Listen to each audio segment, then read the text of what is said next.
I say the same sentence over and over again. And that way I'm not flustered and trying to, go off the cuff. And I just say, hey, it's Mike with the mortgage company.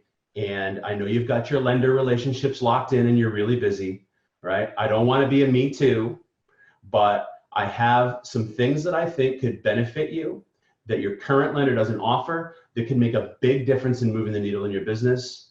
If I could show you how to do that, would it be crazy to think it'd be worth 20 minutes of your time to have coffee? And that's the key phrase. Would it be crazy to think that if I could do that, we could have coffee together? And it's a very simple psychological trick, but it gets the person to say no, which is what they want to say. Right? They don't want to say yes, they want to say no. And so if you say, is it crazy for me to think? No, that's not crazy. Of course not, right? And they get to say the no. It's simple psychology. It sounds corny. It sounds cheesy. I swear to you, it works. Try it. Try it sometime.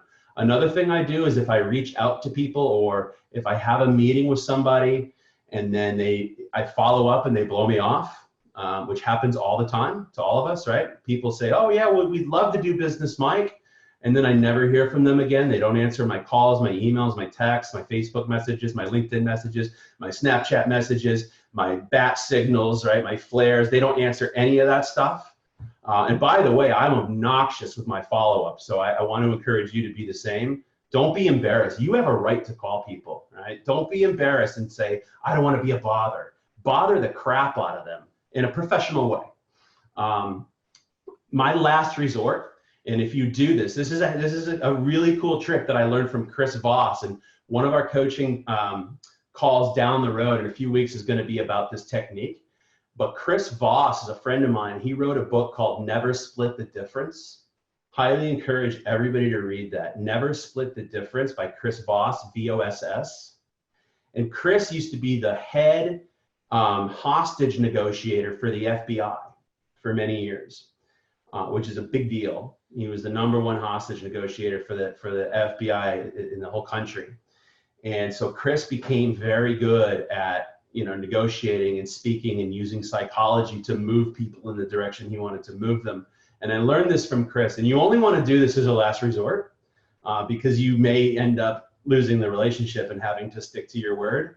But if somebody blows you off for an extended period of time, send them an email or a text and say in the subject line or in the text, it appears you've given up on working with me. If that's not the case, please contact me. And probably, I've done this dozens of times. I probably have a 50 to 60% success rate where the person responds to that after blowing me off for months and says, I haven't given up, I've just been busy. What can we do to pick this conversation up from here? But be careful, because if you use that technique and they don't respond, you pretty much have to stop following up for a while and take them, move them from down your list and not follow up with them very often.